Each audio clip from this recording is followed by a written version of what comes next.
Well, this is our 19th Tiger Talk, and welcome to it. It's going to be the last one of this year, and we're going to take a break in December and then start again in January, and more about who we're starting with later on. I just want to talk about a couple of things, and I think I've got to read my notes. We had a good off-year Hilton Head reunion, Hilton Head Island. We had about 100 people there, over 50 classmates. A lot of fun. Learned a lot about the Gullah Geechee people there. It was a great time, and really thanks to the guys on Hilton Head. We got about 5 classmates living there. And, Rich Thomas and David Ames and the rest of the committee were great in putting that together. Next year, I want to have another one. And anyone who has some ideas, send them in to us. We've had a couple of suggestions already. And then I want to mention to everybody that our medical information network is up and running now. We've got almost 20 physicians who will answer questions if you have any questions about whatever's bothering you these days. And given the aging process, it could be a lot. So that's available now, and we'll put out another email about that so people, their memories are refreshed.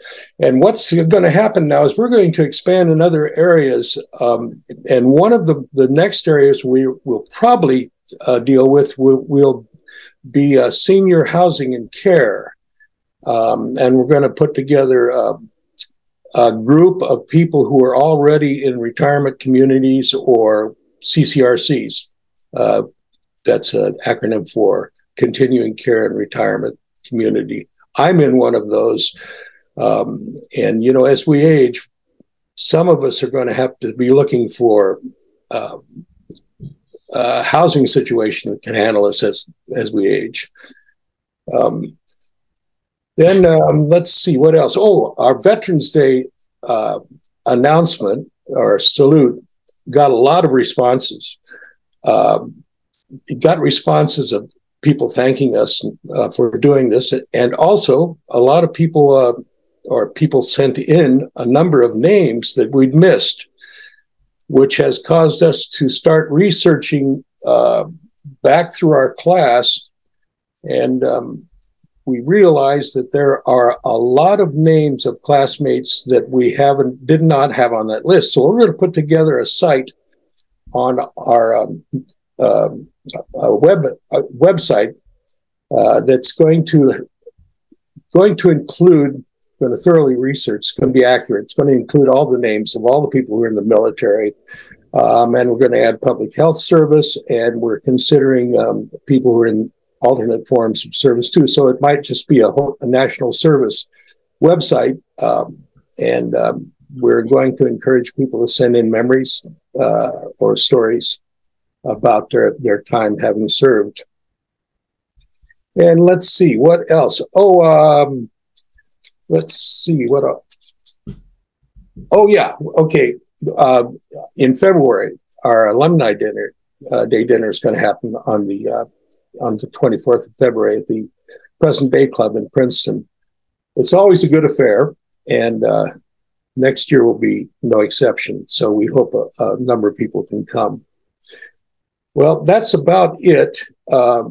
Before don't forget class dues. We'll send out a little memo about that. Before I turn things over to John Hart, who's our vice president in charge of communities, our computer guru, and he's probably the chief editor on most of the stuff that we send out. He does a lot of things. Before then, I would just like to wish everyone a happy Thanksgiving and best wishes for the holidays that are coming up. I'm glad everyone's here. John, to turn the mic over to you. Okay, thank you, Rick. And yeah, these Tiger Talks have been great events, really, and we've learned a lot about our classmates' lives and accomplishments. And Jeff's talk promises to continue that tradition. Okay, you'll note you're muted. Please stay that way during the talk. Questions, you can, we'll get to that at the Q&A time at the end, and just put your questions in chat as we go. Okay, and time-wise, we're going to try to end about 5:20, could go on to 5:30. That's it in brief. And now to introduce today's speaker, Jeff Shafer. He's had a distinguished career in international finance, working with the Fed, NGOs, the Treasury Department, and Citigroup. Along the way, he's worked with Robert Rudin, Larry Summers, Alan Greenspan, and Paul Volcker, all well-known names. I first met Jeff, and he came to Princeton from Crown Point, Indiana, where he liked to remind us that John Dillinger had escaped from the jail. He was, of course, a Depression-era bank robber, and after escaping, he was killed in Chicago. Became a friend and roommate. We had met in Pine Hall, later moved on to Holder and Camel. And many late-night bull sessions. Jeff would regale us with stories about working in the steel mills in Gary during the summer. And every now and then we'd argue about what we had decided to major in, comparing the virtues and benefits of it. And one of these, I always remembered that our group poet complained that economists didn't know what was going on. What did they know about suffering, love, and joy, the way a poet would? Well, Jeff had a quick retort to that, simply saying that economists know what happens when millions of people simultaneously experience suffering, love, and joy. I had never quite thought of it that way, but I do think of that from time to time. Yeah, Jeff also helped us see the world, and particularly he wanted us to see Wall Street. And he took a couple of us up to the stock exchange one day when he expected the Dow might hit 900 for the first time. Sure enough, it did, and a lot of excitement over that. We also soon met Mary Lou in our group. She became a friend, and then Jess was Jeff's future and present wife. While I and others may have dropped out of ROTC, Jeff continued, and he deferred grad school to enter the Army after graduation. He soon became in command of the D Battery 5th Artillery, which some of you might know was at the Battle of Princeton, shelled Nassau Hall under the command of Alexander Hamilton. Later, the same battery served with distinction at Little Round Top, Gettysburg. Okay, today, along with help from Mary Lou, Jeff is an active Princetonian. He has two daughters who both went to Princeton as well. He's frequently seen at class events. And he and Mary Lou have hosted the 2016 grandkids at their Manhattan home to talk about careers in finance. He's also taught many places, including most recently at Princeton's School of International and Public Affairs, the former Wilson School.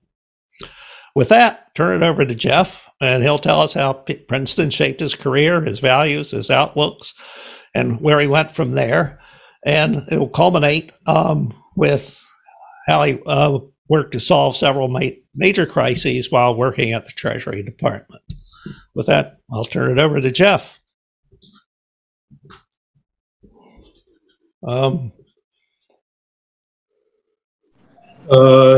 Thank you, John, and thank you to all of you who've joined me for today, where I'm going to try to give a picture of my life and career. I think they've been kind of interesting, and I've gone off in some surprising directions that hopefully you'll find interesting. I'm going to focus on what has turned out to be a recurring thread in my career, that dealing with financial crises. My father was a chemist, and I loved chemistry from my earliest days. But then my high school course was terrible, and I came to Princeton not as well prepared to be a chemist as I thought. And also, beginning my freshman year, I began to develop interests that went beyond chemistry. The most exciting course for me in the fall of our freshman year was Lit 141, taught by Albert Sonnenfeld. I read, among many exciting works, Albert Camus' The Plague. It took over the center of my worldview and has guided me like a Bible through my adult life. The doctor who recognizes the plague in Iran continues to do what he can to help people and stave off disaster, even as he knows he's condemned to largely fail. I met Professor Sonnenfeld again at the Treasury. Tim Geithner, who worked for me then, was showing his family around, and Sonnenfeld, it turned out, was his father-in-law.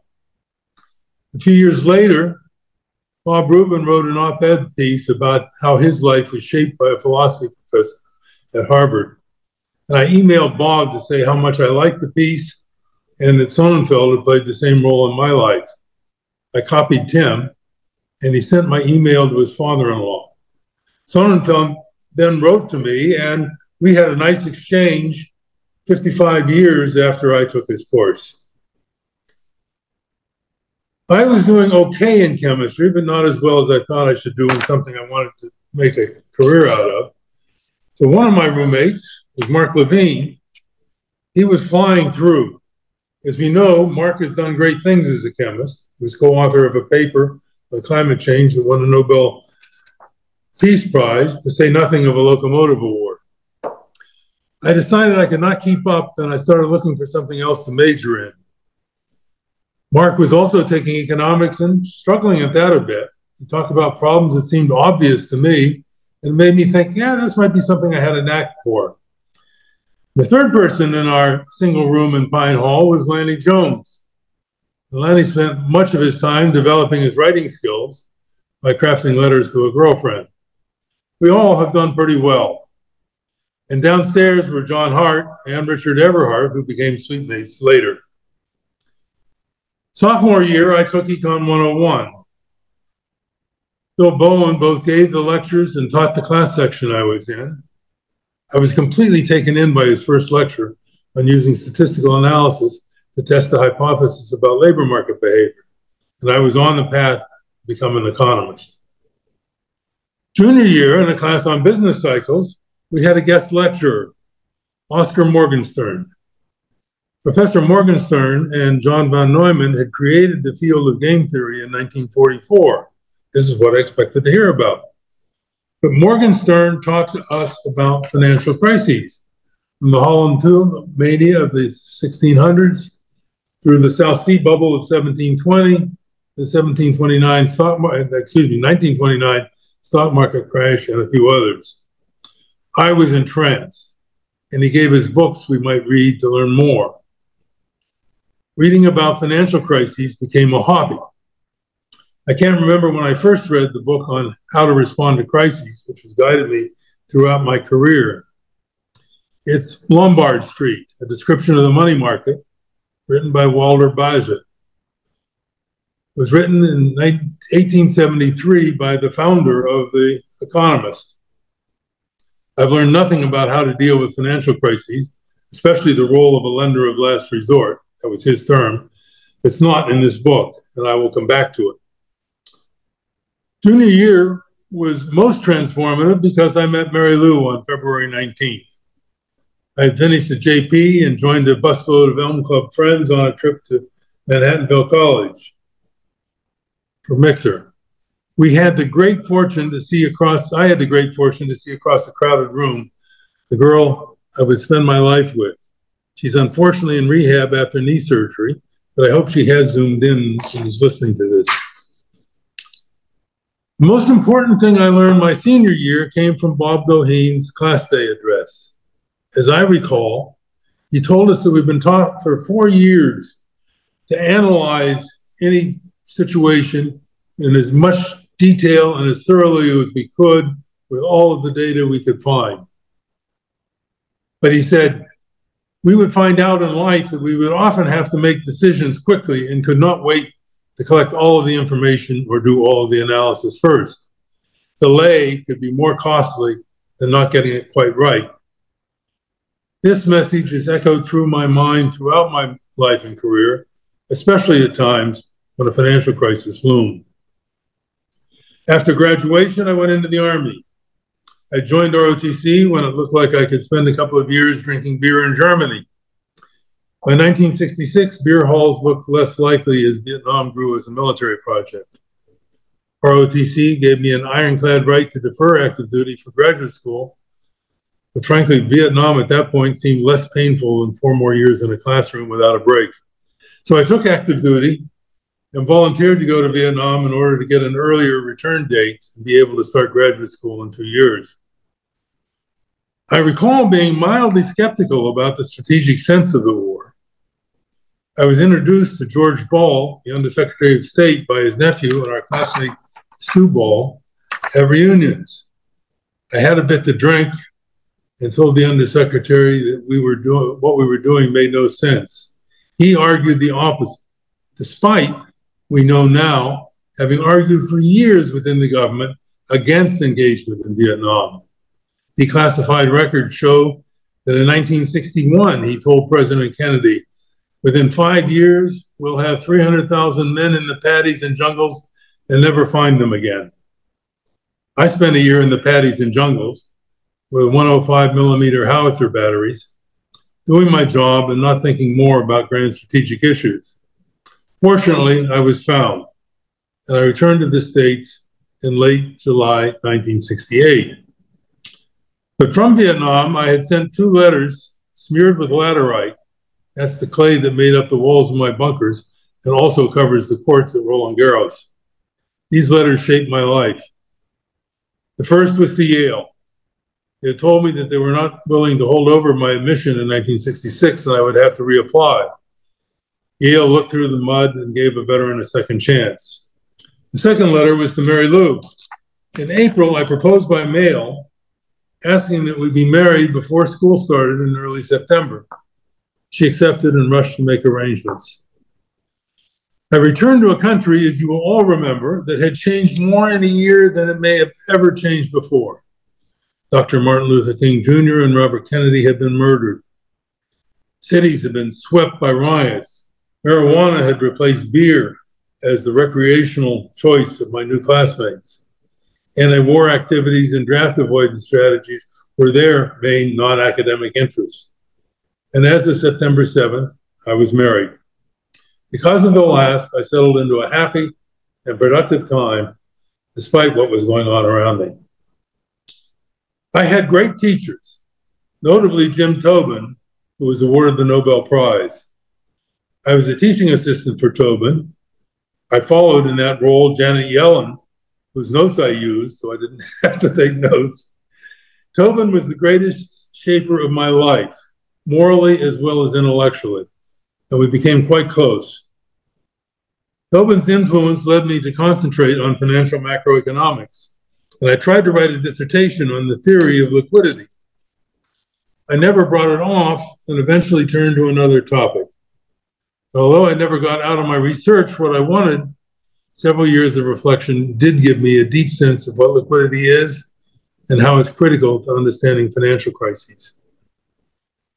I'd gone to graduate school with the hope of becoming a professor, but my slow progress on my dissertation was going to put me at a discount in the academic job market, and we now had a daughter. I needed to make some money. I joined the Federal Reserve International Finance Division because of the dynamic head of the department and the decision of a Yale professor that I was close to, Ted Truman, to also go there. I did this despite not having focused on international matters before. I had not figured out yet that my struggles getting my thesis done showed that I was really not cut out for academic research. I figured that out over time, and I found out years later that Tobin had told a mutual friend that I was meant for the policy world more than the academic world, but I didn't know it yet. During my 9 years at the Fed in Washington, with leaves to spend a semester at Carnegie Mellon and a year and a half in the staff of the Council of Economic Advisors in the Carter administration, I dealt with a full range of international financial issues. One was the risk involved in recycling OPEC oil money through the banks to developing countries. In 1979, soon after taking over as Fed chairman, Paul Volcker asked my boss and mentor, Ted Truman, what were the risks of a sovereign financial crisis? Ted asked the staff at a Friday meeting if we could come up with an answer. Everyone else said it would take weeks at least. I said, despite not having done any work in this area before, that I could have an answer by Monday. Now, this was in the days before Excel. I went home with all of the data on debt that I could put my hands on. And I built a spreadsheet on paper with a TI hand calculator. Remember those? And I came back with an answer. Latin American countries did not appear to be at great risk, but the soft underbelly of Europe was. This is not how things played out. Over the next 3 years, Latin Americans borrowed madly from banks who were paying no attention to spreadsheets like mine. And Europeans did slow their debt growth. Mexico and then the rest of Latin America defaulted on their debts in 1982. Southern European debt remained high, but did not result in a crisis until 2009, after the subprime crisis in the United States. So although I did not make a great forecast, I did develop a quantitative approach to assessing debt that I would come back to many times. In January 1981, I moved to the Federal Reserve Bank of New York to head international research. Now, to make clear what I'm going to be talking about as we go forward, I want to do an aside to take a few minutes to explain two kinds of financial crises and the role of a lender of last resort. A financial crisis occurs when a debtor or a group of debtors cannot meet their obligations. They default. This can happen for two reasons. One, it may be that the debtor has incurred losses or borrowed at a higher rate than the return it was making on using the money. Its assets become less in value than its liabilities, and at some point it can no longer pay and become bankrupt. This happens all the time. The U.S. has an excellent bankruptcy system for allocating the losses among the creditors. Countries don't have a formal bankruptcy system, and this makes sovereign debt crises that I'll be talking about especially difficult to deal with. Now, if debt exceeds earning power by a lot, as with Latin American debt in 1982 or subprime debt in 2008, the crisis may become systemic, with bankruptcies in one group leading to deep losses in financial institutions that hold their debt. If the losses are real, there is no way to avoid going through a workout to allocate these losses among creditors, as painful as that may be. The debtors are just insolvent. But there is a second form of crisis, and that's a liquidity crisis, when the debtor has sufficient wealth to meet its obligations if given enough time, but it cannot come up with the money immediately if its creditors demand it. This may be because the debtor has taken on assets that cannot be sold quickly, or because market distress has temporarily driven down the value of its assets. On a mark-to-market basis, its net worth may be negative, but it is fundamentally solvent. The obvious thing to do is to find new lenders. But in times of distress, new lending dries up and a lender of last resort is required.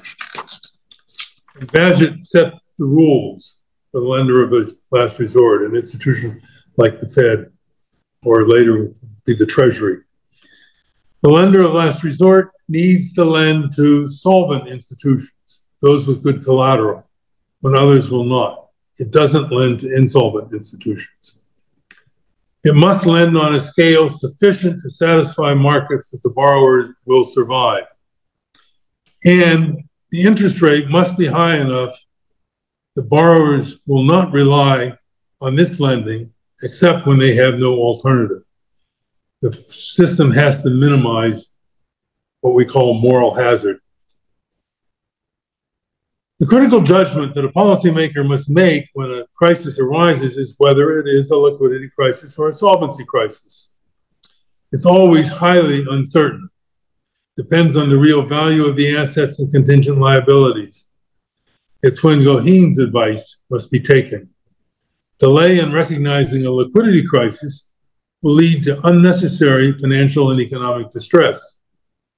The initial response to the liquidity crisis in Thailand that triggered the Asian financial crisis is an example I will talk about. The delay in recognizing a solvency crisis is not that it's not a liquidity crisis. It risks failure to reduce debt and put debtors back on track. Losses continue to grow. And as I will illustrate, the Latin American debt crisis of 1982 was an example of this failure. Though my move to New York did not work out as well as I'd hoped, and I was increasingly frustrated that I was not getting my views across. One area where this was the case was the Latin American debt crisis. I remember the day in August 1982 when Mexico announced it could not pay loans coming due. I was at a conference in Aspen, and one of the attendees was Bill Rhodes of Citibank, who would emerge as the leader of bank negotiators with country borrowers over the next decade. He and I immediately reached the conclusion that we were entering a systemic crisis. As someone in research, I was not in the middle of the effort to deal with the crisis, but I did have a close-up view. The efforts to keep lending going to countries that seemed already to be in over their heads was paralyzing the needed debt write-offs. This was done in part to protect banks that had large Latin American debts on their books. I was concerned that the crisis was one of solvency, not liquidity, and would not be resolved by more lending. I also looked at what bank equity analysts were saying about banks. Although new lending to pay old debts was keeping losses from showing up on their financial reports, the analysts knew exactly what the real situation was, and they were informing the markets accordingly. Bookkeeping tricks were fooling no one.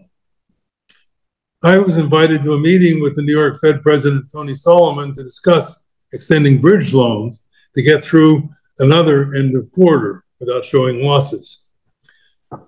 And so I asked if it would be so bad if the banks had to start reporting some losses. Silence in the room. No one else could imagine not continuing to cover up the losses. 6 months later, when Citibank recognized the losses on its Latin American loan portfolio, its stock jumped. Clearly, it was time to do cleanup, not cover up. A second failure to communicate became evident when I invited a young economist in the Reagan administration to come to New York, give a presentation, and have lunch with President Solomon. Larry Summers accepted my invitation.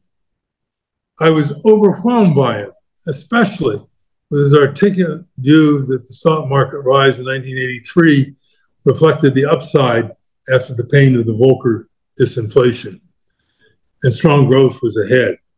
I've been trying to make this point without much success. At lunch with Solomon, Larry had no more success than I've been having in getting the point across, despite what I thought was a much better presentation. I decided it was time to do something else. Started talking to investment banks about an economist's job. And a friend asked me if I was interested in joining the OECD, an international economic policy organization in Paris, for a term to support the outgoing Secretary General. Family liked the idea of going to Paris, so I grabbed the opportunity. I got a leave of absence despite Tony Solomon's surprising unhappiness. You can have your fucking leave if you have to, he said. And I told Goldman Sachs that I would rather go to Paris than to join them. At the OECD, I turned my temporary job into a permanent one. Over the years, I dealt with a full range of economic issues, including overseeing a pioneering effort to model the economics of climate change. The financial distress was a recurring theme. Not long after arriving in the spring of 1984, I was asked to write a paper for Working Party 3 on the Latin American debt situation. Working Party 3 is the premier committee of the OECD, bringing together top officials from treasuries and central banks of the 10 most important countries.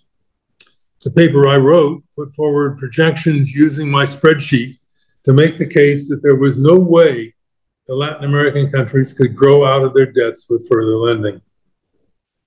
This had been the strategy for 2 years. It was a solvency problem and the losses needed to be allocated among the creditors. The paper was attacked viciously, but I don't think very effectively, by the US Treasury Representative, David Mulford. He held the job that I would hold 10 years later. The United States, the necessary leader, if anything was going to be done, was just not ready to face reality. A year later, colleagues updated my paper, and we presented it again to Working Party 3. This time, Mulford praised it as a sound analysis of the Latin American debt situation. I was mystified for a couple of months until the U.S. Treasury Secretary and Princetonian James Baker put forward the Baker Plan. It recognized the need for a more activist approach to the problem in October of 1985, and we were now providing good talking points for the Treasury.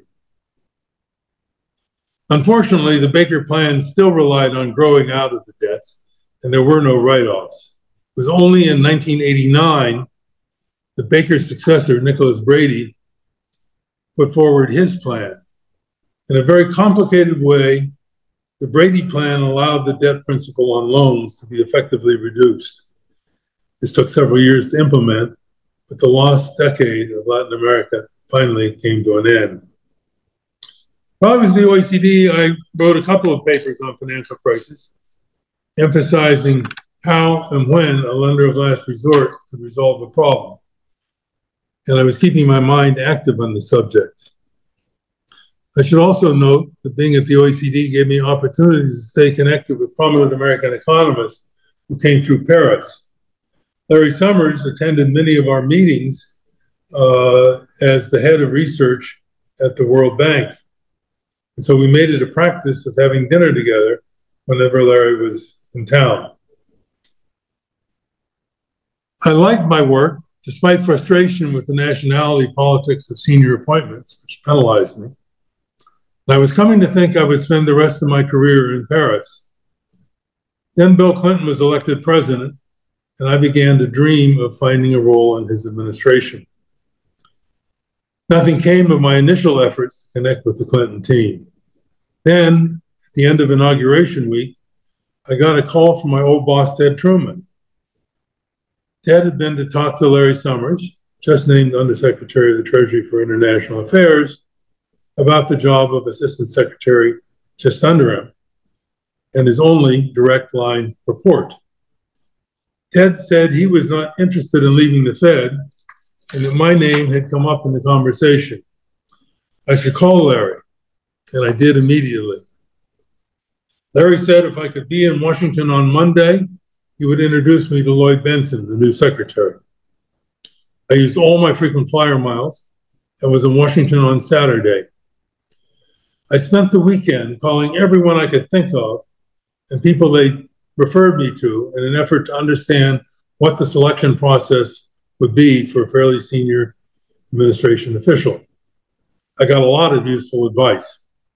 The best advice was given by my brother, who was a psychologist. He observed that Benson was very proud of his military service in World War II, and I should be sure to highlight my Vietnam service. I met with Larry on Monday morning, and he seemed pretty enthusiastic about bringing me in as his assistant secretary. We went to see Benson together. The three of us talked for a while, and then Larry excused himself. Benson and I continued to talk about the international economic challenges the new administration would face and what ought to be done. It was going well. Then Benson said he had a problem. The president wanted a diverse administration, and he had the last say on all appointments. As I knew, the few Treasury appointments up until then had been white males. I looked at Benson and I said, I don't think there will be many other combat veterans of Vietnam in this administration. Benson looked back and said, you have the job. He knew what he had to say to the president in order to get him to take me. And here I am with Lloyd Benson a few months later, and my swearing in as assistant secretary. My father's in the background. Mary Lou and my mother are hiding behind me.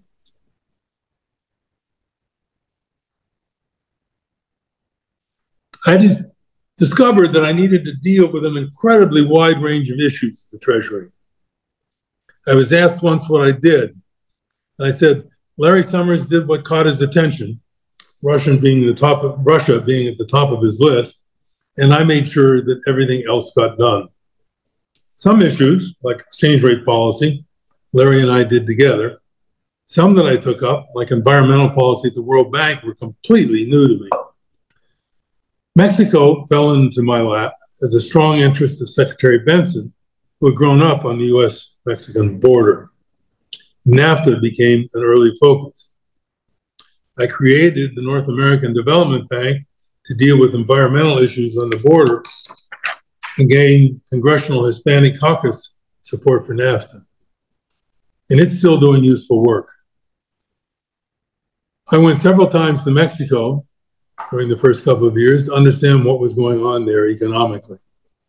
The Mexican financial situation was a concern from early on. The country's essentially fixed exchange rate created a risk that it could run out of money buying pesos for dollars. And its monetary and fiscal policies heading into elections in 1994 were increasing this risk. An MIT professor, Rudy Dornbush, had co-authored a paper making a strong case that the Mexican peso was 20% overvalued. The risks were shown by financial tremors following the assassination of presidential candidate Colosio and a second assassination. We had a number of conversations with the Mexican Hacienda, that's the finance ministry, after the election of Ernesto Zedillo as president in August, until his inauguration at the beginning of December. I especially remember one in September 1984 over lunch at the IMF meetings in Madrid. I tried to make the case for Mexico to undertake a managed exchange rate adjustment while it still had some resources for defense. I made no headway, and I realize now this was because Pedro Aspe, the outgoing finance minister, had staked his reputation with market participants on the message that the peso would never be devalued. Secretary Benson tried to get him to change the series of phone calls on a Sunday afternoon in October or November. Benson went back and forth between one line with Aspe and another that had, I think, Greenspan, Ted Truman, Summers, and myself. And at the end, Benson said, well, it's their country. Benson had wanted to meet Zedillo, so I had arranged a small dinner that the two of us went to in Mexico City. And here's the dinner party. Secretary Benson in the middle with President-elect Zedillo to his left and me to his right. On the far right is Pedro Aspe, and on the left is Angel Correa. He went on to be foreign secretary, and then he was Secretary General of the OECD for 10 years, so somebody I became quite close to. I sat next to the president-elect at dinner. Zedillo, like me, had a PhD in economics from Yale. We both developed our macroeconomic financial views under Tobin. We spent much of the evening talking through Mexico's economic situation, and I concluded that he had a very clear and sound view. At the beginning of December, Benson retired and Zedillo took office. Within a few days of his taking office, the market pressures became overwhelming. Mexico tried a devaluation, but had few reserves left, and in 2 days, the peso was collapsing again. I had a call from my counterpart at Hacienda on December 11th to tell me that the reserves were virtually exhausted. And you can see the reserve line plunging there, the yellow line, the blue line. And then on top of this, they had built up a $30 billion debt that was short-term and had a guaranteed value in dollars. These were the tesobonos, which you can see skyrocketing there. How Mexico's short-term liquidity situation had become disastrous is quite clear in this chart. The tesobonos, short-term debts, came to exceed cash in August 1994. Clearly, Mexico had no ammunition, and the pressure would continue as the tesobonos came due. I concluded that the only thing that would save Mexico, our neighbor and our new NAFTA partner, was the lender of last resort. My sense from what I had learned about Mexico was that the economy was strong enough, bolstered by oil revenues, to be able to service its debts if given time, unlike the situation in 1982. And after my dinner in Mexico City, I had confidence that the new president would follow policies to assure this. It was a liquidity crisis, not a solvency crisis. Robert Goheen was whispering in my ear. I reached Larry Summers on the phone later that evening to report what I had been told. I also argued that the situation called for the U.S. to play the lender of last resort. The IMF was not able to operate on the required scale alone, and Larry immediately agreed. The next month was breakneck. Larry and I had to figure out what to propose and to get Bob Rubin, who had been nominated to be the new secretary, on board. We alternated daily calls to the West Indies, where Rubin was bone fishing before taking office. There was no Christmas or New Year's. On January 10th, I joined a small group in the Oval Office for Rubin swearing in the Secretary of the Treasury. Rubin said goodbye to his wife, and we went straight into a meeting with the president on what to do about Mexico. Rubin and Summers proposed a variant of my initial idea, getting congressional authorization to lend or guarantee lending to Mexico at up to $40 billion. The president immediately said it was the only thing to do, even though it would be extremely politically unpopular. Mayor Lou was volunteering at the time on the comment line at the White House and told me for months just how unpopular it in fact was. Clinton called the majority and minority leadership of the House and Senate as we stood by that night, and all of them agreed that it was the right thing to do. They would expedite legislation. But the new Congress had many freshman Republicans who immediately turned on the legislation, despite its establishment backing from both parties. An army of administration officials and supporters could not move the Congress, and Mexico's liquidity crisis was getting worse. We turned to Plan B. This was to use the resources of the Treasury's Exchange Stabilization Fund. It was a fund that had been set up by Franklin Roosevelt with the proceeds from the devaluation of gold. Although it had never been done, the Treasury lawyers had no doubts that lending to a country was a legal use of the fund. And my estimate was we could lend about $28 billion without putting the fund at risk. On the night of January 30th, the president agreed to use the ESF to support Mexico with up to $20 billion in funding. The IMF, over some European objections, was going to supply more, but the total was less than $40 billion. When Larry dropped me off at my apartment at 2 a.m., I told him that we did not have enough money to ensure success. We needed to go back to Rubin and the president in the morning and tell them this. At 7:30 in the morning, Larry called me with the news that the IMF would up its contribution to make the total resources available more than $40 billion. And I relaxed on this point. The president was to announce the program at 11:30. I was at the West Wing working on it when our head of congressional relations came to me to say I had to head to Capitol Hill to testify on the legislative program in the Senate Banking Committee.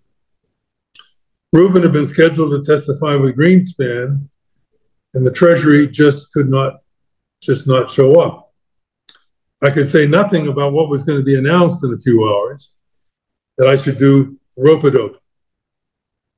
I walked into the hearing, and it was starting. Greenspan was seated with an empty chair beside him, which I took. Here are Greenspan and I on C-SPAN that morning. The film is still live on C-SPAN. Senator Shelby looked down at me and asked who I was.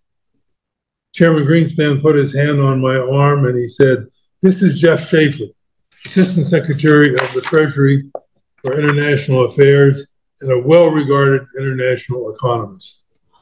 I have loved Ellen ever since." I did rope-a-dope for longer than Muhammad Ali. I did make one substantive point when Senator Boxer, who even as a Democrat was on the anti-administration bandwagon, said it made no sense to lend money to Mexico when they were sending so many illegal immigrants to California. I responded that this was exactly why we needed to stabilize the Mexican economy. so Mexicans would have economic opportunities at home and not have to come here. Implementing Plan B was about 6 weeks of never-ending work. I negotiated the agreement with the Mexican officials, while Larry focused on what their economic policies should be. I held 7:30 a.m. interagency meetings 6 days a week and at 9 o'clock on Sundays. A number of us gathered in Larry's office every night and worked through details until near midnight. Rubin and Greenspan brought us together frequently to review and strategize.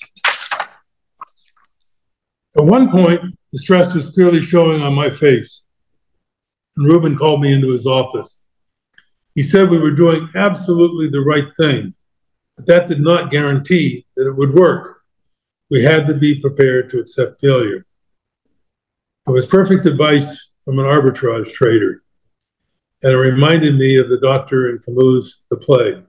I carried on.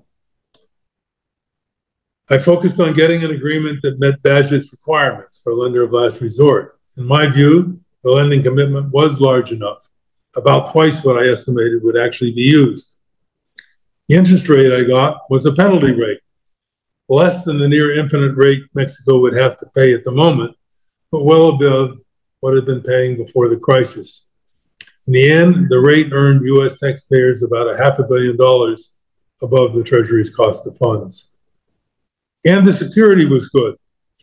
The economy had growth potential in NAFTA, and as insurance, I negotiated a securitization of Pemex's overseas oil earnings to ensure that we got our money back. In addition, I provided for extensive reporting by the Hacienda, meetings with us, and policy requirements.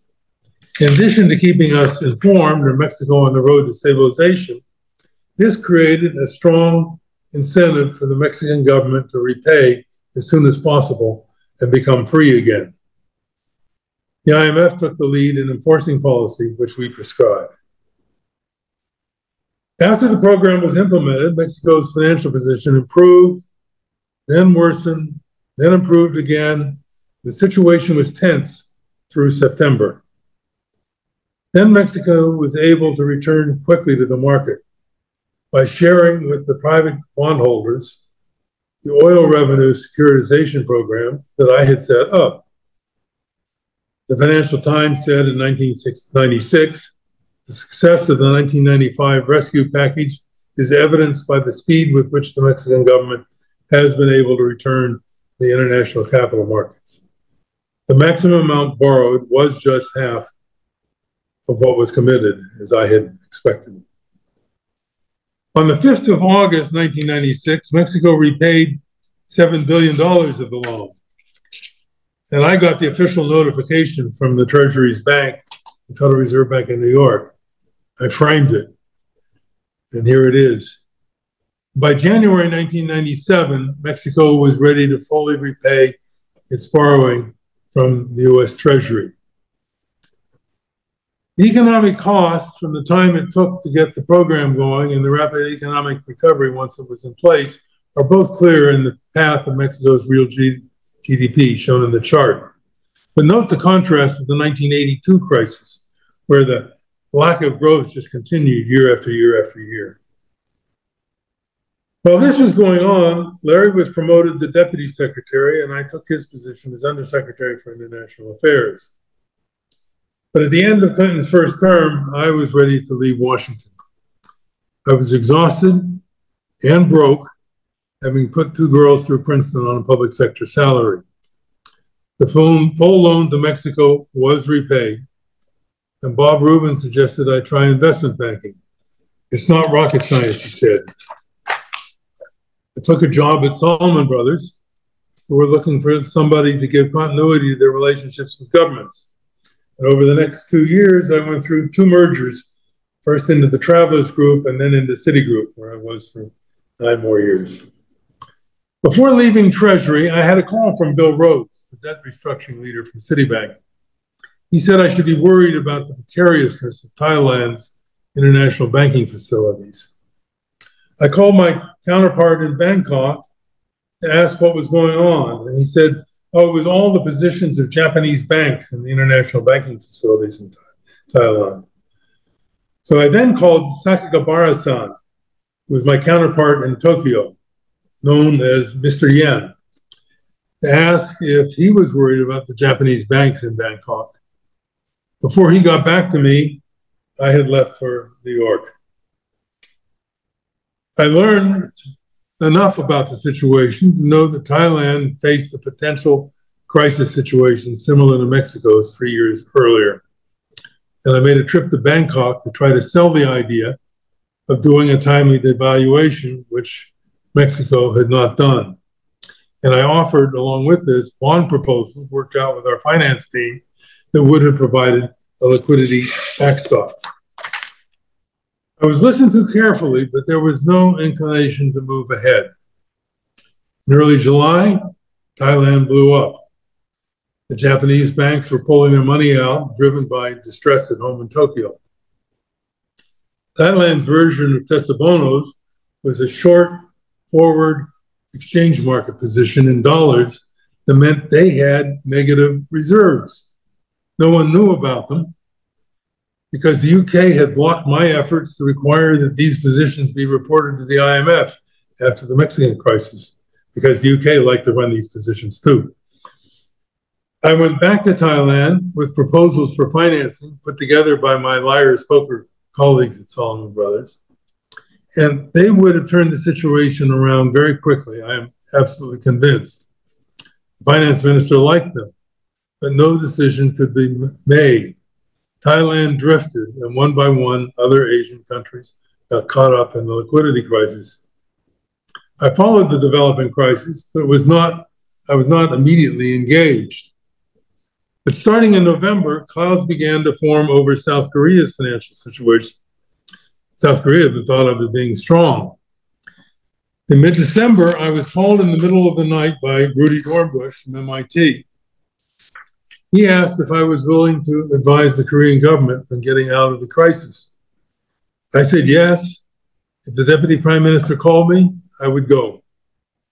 He called about 5 a.m., and I was on a plane at 11 a.m. going to Seoul, having created a plan. Bob Hormats of Goldman Sachs was on the plane with me, and we agreed to split everything 50-50, and Hormats bought my plan.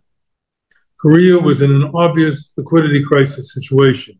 It had a sound and rapidly growing export economy.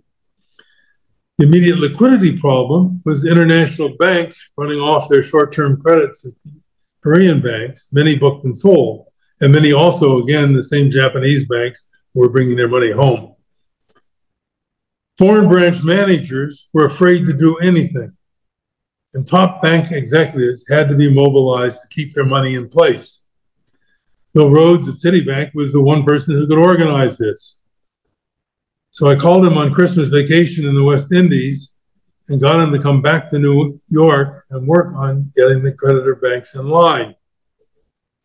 A 90-day rollover of the short-term debt was agreed on January 8th, and a private sector lender of last resort. They also got some money from the IMF, but I think this was the critical play. With the short-term bank credit situation under control, my market colleagues assured me that they could sell a very large Korean bond offering to guarantee its financial stability. We went to work on this, and a $4 billion Korean bond was sold in mid-April. Could have sold at least twice as much, and Korea was back on track. This process did have some drama along the way. After my 11 a.m. plane flight, I arrived in Seoul and got the deputy prime minister to accept my plan over one from JP Morgan, which I argue was betting the country on one roll of the dice. This was also election day for a new president in Korea. And the surprise winner was DJ Kim. I had no idea where the deputy prime minister or I stood the next morning. But Kim clearly knew he was in the middle of a crisis and did not want to change horses. He kept his deputy prime minister. And when President Clinton called President Kim to congratulate him, he used notes provided by my old Treasury colleagues. whom I had not talked to except to send a message that I was on my way to Seoul. Clinton told Kim that he had a great advisor in Jeff Shafer. So I still had a project, and everyone in Seoul was trying to track me down. While this was going on, Solomon Brothers was being taken over by the Travelers Group, headed by Sandy Weil. Weil wanted to look at his new global empire and booked a trip to Asia, including Seoul. He and I had dinner with still President-elect Kim. It was in his modest house in the suburbs. Dinner cooked by his wife, who did not join us, very much in the Korean tradition. It's a very special evening where I like to think I helped a fairly left-wing president-elect understand what he needed to do financially to be able to do the things he cared about, something President Clinton had learned from Bob Rubin. Here I am meeting President Kim 2 years later with Bob Rubin, who had joined Citigroup in the interim. Korea turnaround was very rapid, as shown in this chart. And after kind of a down year in 98, it was off and running again. I've not been involved in anything as exciting as Mexico or Korea since. I did work on Turkey and Iceland crisis situations. I followed the 2008 subprime Lehman meltdown. And indeed, I wrote what I think is a very good paper on what happened in 2008, 2009. And I followed the European meltdown that followed. I try to stay current on financial crises, having spent a good bit of time looking at Silicon Valley Bank in the spring, wearing my hat as an S&P Ratings Management Board member. But since 2011, it's been somewhat from a distance. So I hope you found my war stories interesting, and they'll stimulate some questions you asked for me. And I'll also, though, put up one more slide with some books that you might want to look at if this subject interests you. You can copy them from the chat, I believe. Thank you.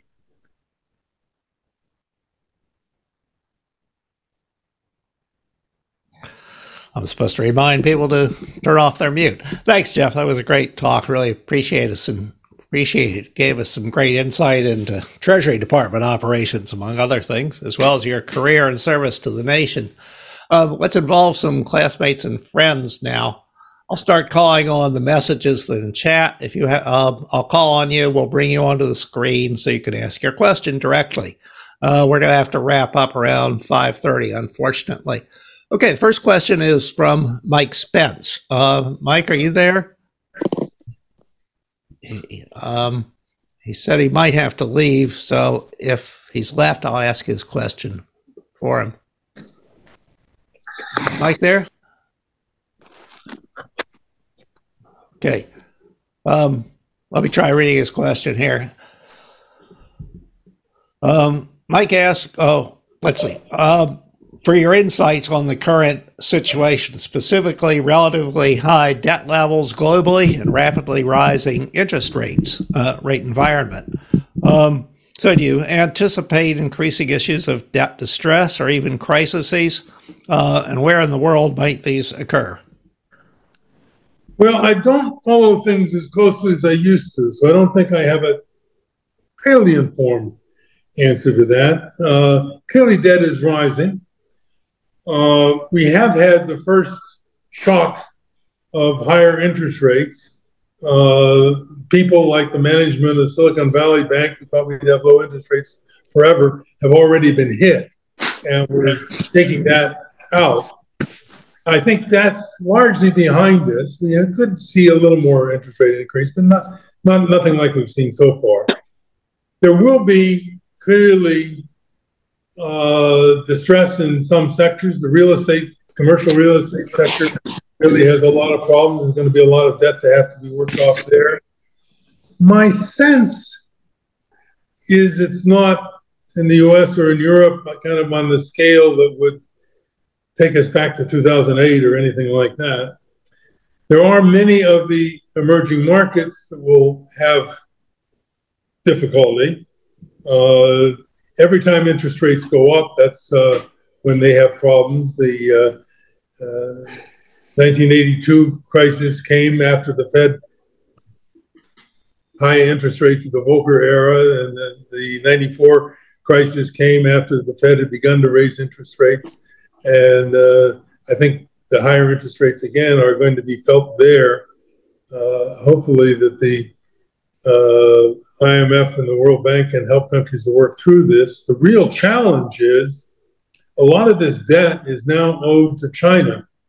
And China is not a kind of a fully developed creditor who realizes it's going to have to take some losses, and it's not ready to do so yet. So there may be a very complicated process in getting to the point where China will take the losses it needs to take.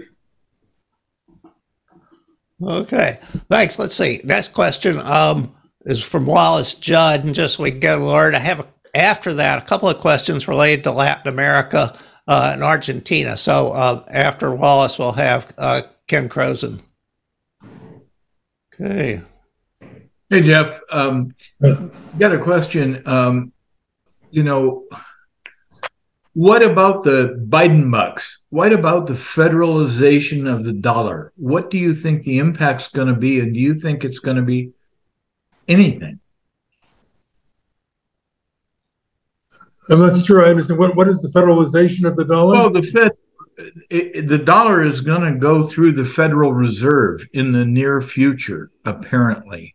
And the Federal Reserve is going to have control over whether or not your dollars in the bank get transferred to personal accounts. What about this deal? Well, I mean, that is true now, and it's been true for quite a while, that the government has been very active in using its sanctions authority and its ability to act against bad actors and so forth to block payments. I've had problems with that back when I was still working at Citibank, when we had clients who had those problems. So that's nothing new. It's something I have concerns about. I'd hate to see it grow. Well, tell me your concerns. They're mine too. Well, I mean, it makes it difficult to get people to be willing to use dollars. I think one of the things that will happen is that the dollar will erode perhaps a little bit in its dominant currency role. But I must say, back at the time of the Iranian hostage seizure in 1979, I wrote an overnight paper with Ted Truman to report to the Federal Reserve Board on what the effects of this would be, and say we shouldn't seize Iranian assets because that would undermine the dollar as a reserve currency. We did seize the Iranian assets, and the dollar held on very strongly as a reserve currency. It turned out that those assets were the assets that we used to trade for the hostages in the end when Reagan came in. So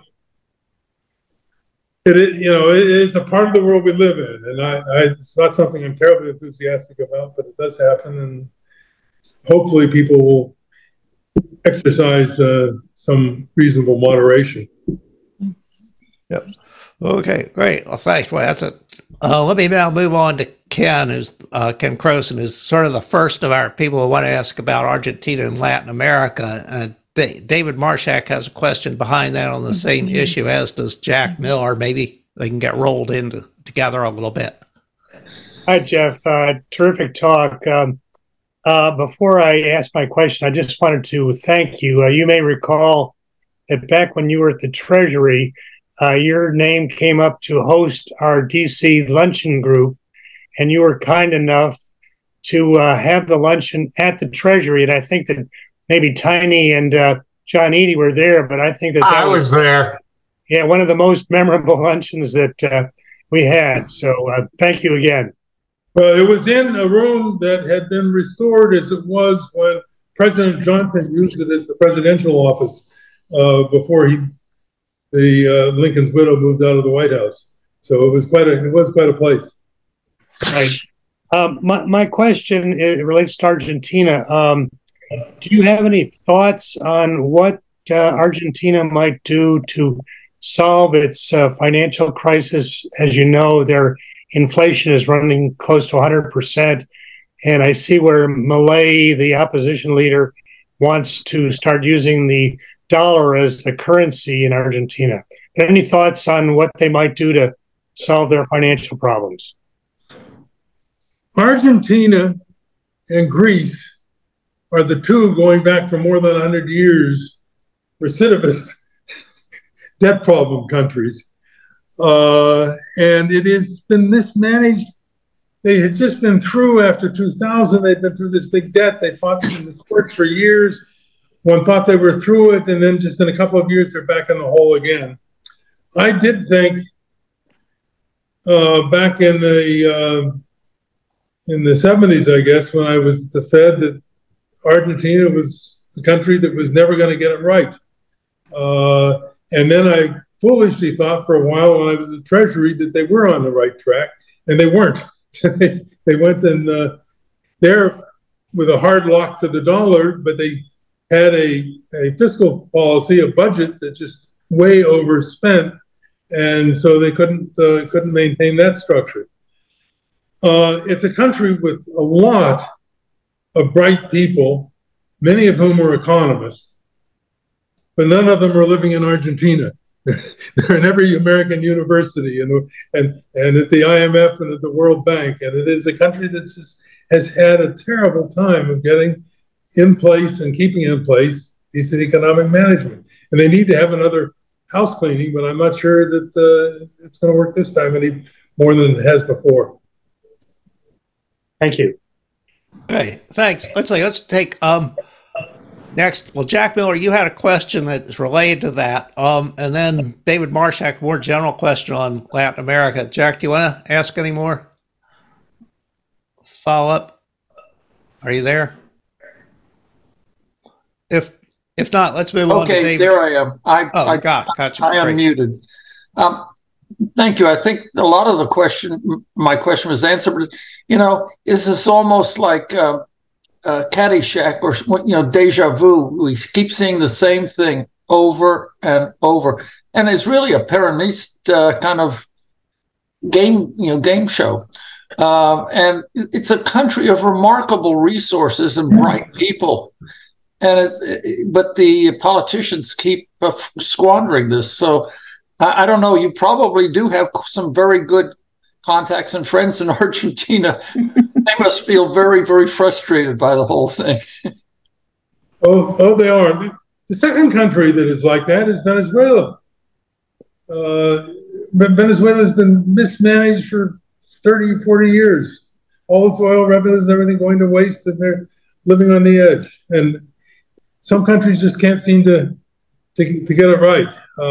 And more generally now, the kinds of things that we believed in and we preached when we were at Treasury about the kind of economic policies that did lead to stability, the kinds of things that Zedillo understood and put in place in Mexico, are kind of being attacked on all sides today. So it's tough to keep people on track. Thank you. Great. David Marshak has a follow-up question, and then after that, we'll have John Holman. Yeah. It's in addition to Argentina, it seems like almost all the other Latin American countries have tremendous resources, smart people. I've read a little bit about what was going on in the 19th century and the early 20th century. It seems to me that the whole continent had enormous potential, and yet nothing has been done with that potential, and I'm wondering why. Well, I think it is governance. And I think it was in 1920, the per capita GDP of Argentina was the same as the US. And it was an attractive place to emigrate to.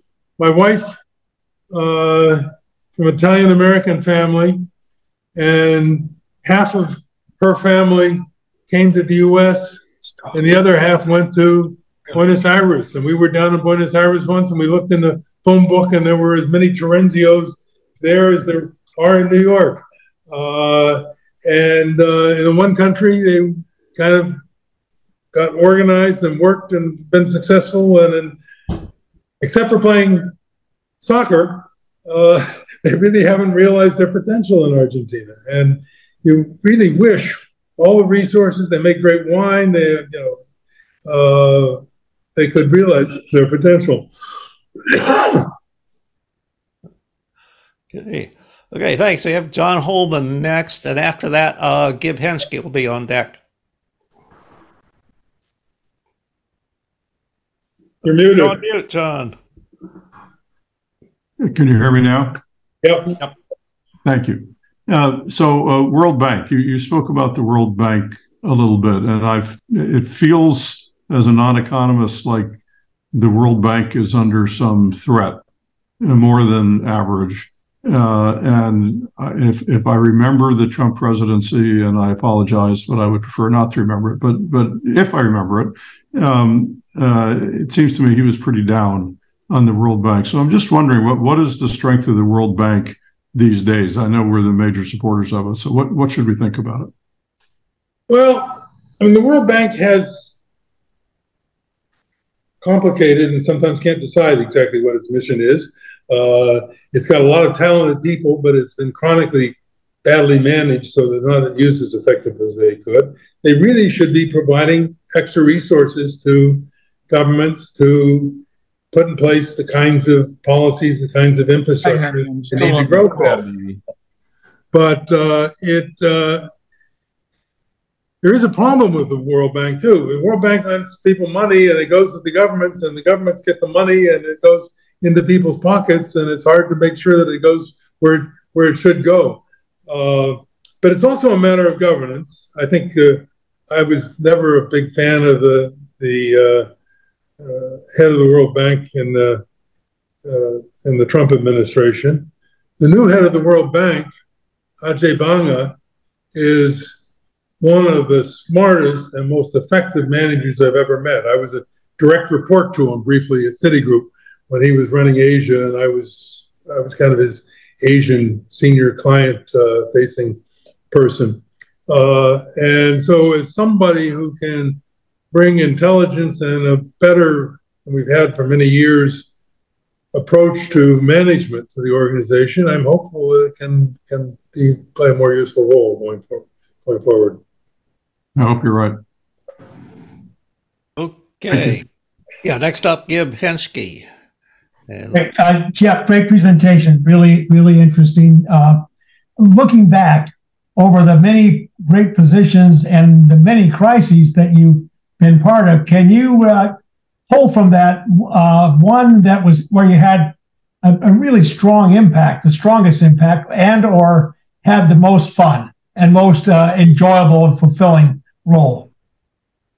Well, obviously the two were Mexico and Korea. And I'm really proud of them. I mean, both of them turned around and they were successful. And I don't think either one would have happened if it hadn't been for my impact. As I said, I had the basic plan for Mexico by the time I got Larry Summers on the phone and we went down that road. And he was an easy sell. But Interesting. Yeah, cool. Thank you. Okay. Well, let's see.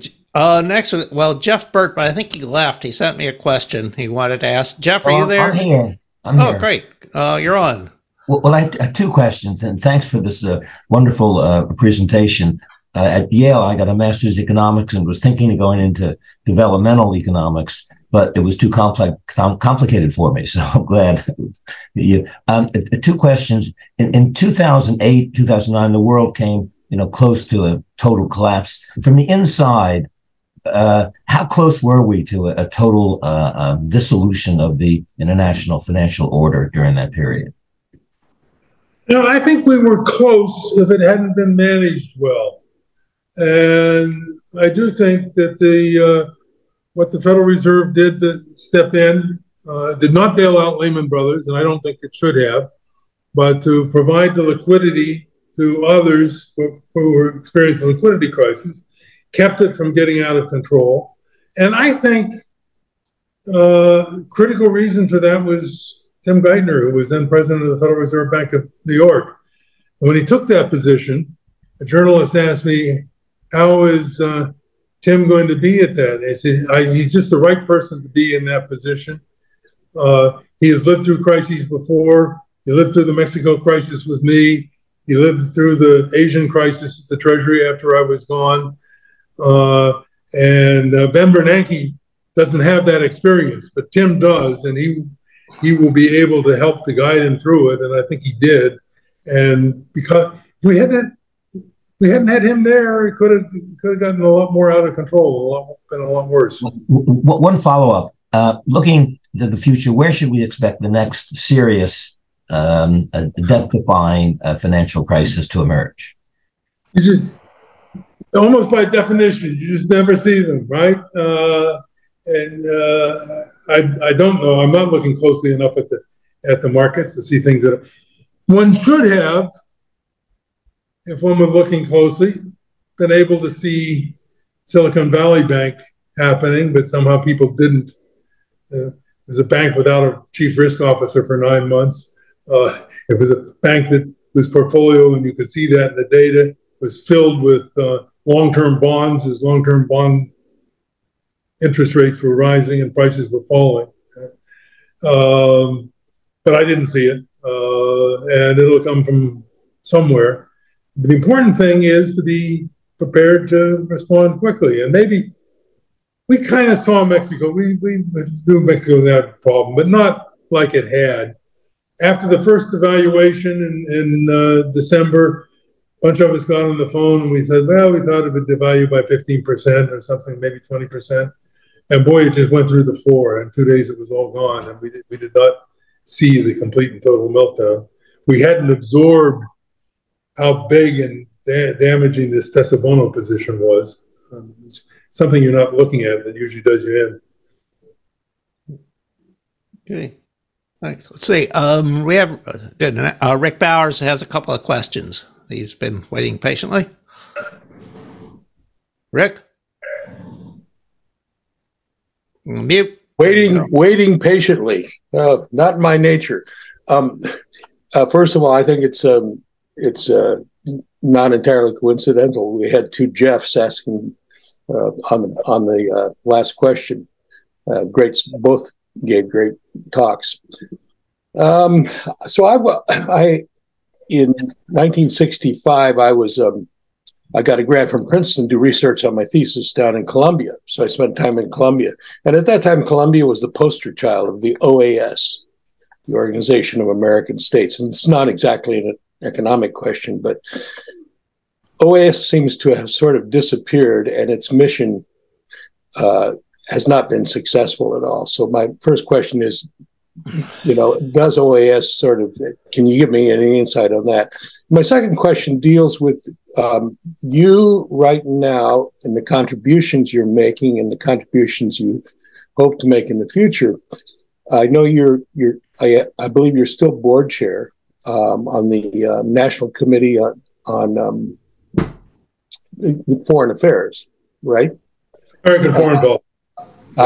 Foreign Relations, yeah. And can you explain a bit of what it does and maybe what insight you have on any China and Taiwan relations? Thank you. Well, it gives me a chance to give an advertisement for my organization. The OAS, I don't know. It never has had that strong a role in my history. In a way, it got supplanted in the Clinton administration when I was there, and I was a part of it by the summits of the Americas that we were organizing. But I think, and there are the tensions between the countries who kind of drift away from what the U.S. thinks is appropriate governmental doctrine and so forth. And you got the Venezuelans, you got Cuba, of course, and so forth. It's an issue there. But it's still an infrastructure and provides a network. And a lot of what happens in these organizations is useful. The OECD, where I work, are the relationships that get built up with mid-level government officials and the discussions that they generate, which I think should not be undersold. They're really valuable. people know each other, and there's a problem that they can know who to call, they know what to do, and I think there's a useful role there. You did say, I am the chairman of an organization called the National Committee on American Foreign Policy. I ask anybody to go to ncafp.org and see who we are. A very small nonprofit that has, for 49 years now, tried to do things to improve American foreign policy, focusing on from a realist perspective, not an ideological kind of perspective. We're founded by Hans Morgenthau, who was a champion of realist foreign policy, and but this program that I think is most important that we run now is a program on getting people together in North Asia for what we call track 2 dialogues. That is not officials talking to officials, but people who might be former officials or in think tanks or professors, people who are knowledgeable about foreign policies in countries who have differences, and getting them to talk to each other. And we were approached 20 years ago, I think, by mainland China, who said, we have a problem. We really need to be talking to Taiwan, but we can't because we don't recognize them and we can't have any official dealings with them. Can you get something started? And we have started, and we've run regular meetings. We used to just be in person, and now since COVID, we have Zoom meetings, and now we have both Zoom meetings and in-person meetings, so we can have them more often than we used to. And each side gets to explain the world the way they see it and the way their governments see it, and to help understanding. And I think it does help some to diffuse things. In the end, it's all a matter of how much influence people have when they go back to their own officials, and how much the officials are willing to take this into account. It's not only that, we go, after we have one of these meetings, our people go to Washington and talk to the China people in Washington about it, and so forth. And at one point, out of one of our more recent meetings, we went to Washington and said, Taiwan's biggest problem is its best friend, the U.S. We were doing things that were angering the mainland Chinese in ways that we really didn't need to, and wasn't that constructive. And you could deliver that kind of message that would come out of these sorts of discussions. And I think it's an important organization, and we have public programs as well. Now increasingly they're on Zoom, so maybe people would like to get on the mailing list. It'd be really nice if you became members and keep up with what we're doing. Great. Thank you. Thanks. We have an old-fashioned question with a raised hand here. Chuck Kolchiski has one. Thanks for your patience, Chuck. Yes, thank you. That's a superb talk and a superb career, Jeff. Congratulations for everything you've done. I have a simple question. How is the Russian situation doing economically? How are they managing to sustain the war they're carrying on? They didn't surprise me terribly. I'm not a big fan of sanctions, but the sanctions have not had the kind of impact that one would think. They still find people who buy their oil. They still got some money coming in. They've got Iran that will supply them with things. They've got North Korea that will supply them with things. China will supply them with things. And so they are kind of getting by. I suspect that the standard of living in the streets is down quite a bit and not very nice, but they're getting by. And it's a big country, and with a lot of factories to make weapons. I think what's amazing is how well Ukraine has been able to hold up to them and stay at least even with them at this point. With our help. Without our help, they wouldn't be anywhere. Thank you. Okay, well, Jeff, I have a question myself. I've been itching to ask. And it's a little bit after your time at Treasury, I think, but okay. At the end of the Clinton administration, we had a budget surplus, and now we don't. And it doesn't look as if we could even lower our deficit. You must have some thoughts on that. And you were in the Treasury Department, I imagine, when the groundwork was laid for that surplus. Yes, no, we did I think that this was Bill Clinton and Bob Rubin's great achievement to put us on that track. I think it put us on a period of very strong economic growth.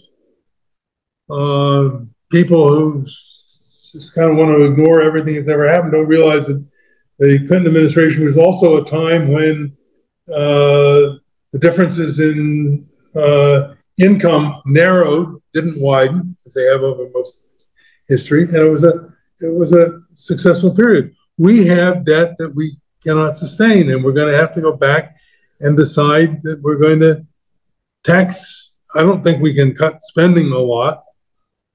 Maybe someday we can get to cut the defense spending, but sure doesn't look like it now or anytime we see in the future.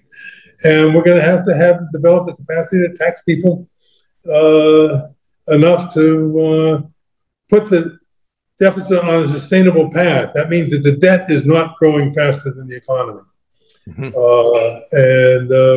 we're not there. We're not there now. Okay, thanks. That was kind of my thoughts too. I think not. Like to think at any rate. Let's see. I don't know if we can fit another one in because we have to wrap it up. But I see Jack Miller has another question. Jack, are you there? You're muted. Jack, you're muted. There I go. Somebody earlier had asked about what the next crisis might be, and I was just going to pose a broad question that the private credit market in the U.S. has grown exponentially over the last decade, and it's huge, but relatively lightly regulated. Could this be similar to the mortgage crisis of 2008 if it runs into some severe headwinds? Well, it's not that highly regulated. It is relatively sophisticated investors who are in this market. It is watched and monitored. And right now, people don't think it's on a scale and a problem that it's going to blow up. But it could be like my paper in 1979 that said Latin America wasn't a problem. You give them 3 more years and it was. And so it is the sort of thing that does bear watching. Let me, before we sign off, there's one question that nobody asked me. I thought they would, but I'm going to answer anyway. Hey, which is we'll have to wrap it up. What was it like to work for Larry Summers? And Larry, when he was being groomed to be named the Secretary of the Treasury to replace Rubin, they were doing a newspaper piece on him. I think it was in I don't know if it was Bloomberg or USA Today, and the journalist, who was somebody I knew, was asked to call me and get my views on Larry Summers. And I told him he was about the smartest person I ever knew, and he's a dedicated public service and all this. And the journalist who had been around the Treasury with me says, "Come on, I know what it's really like. Larry is a difficult person." And I said, this was back at a time when the last time the New York Jets had a decent football team, and Bill Parcells was the coach. And I said, working for Larry Summers is probably like playing football for Bill Parcells. It's painful, but God damn it, it's great to play on a winning team. And they ran that, and his press person was just furious with me. And I went to see Larry a few days later, and Larry said, "That's the best thing anybody ever said about me." By the way, that halfway answered another question, but we're really out of time. And so I guess we have to wrap it up, and appreciate that. That's terrific.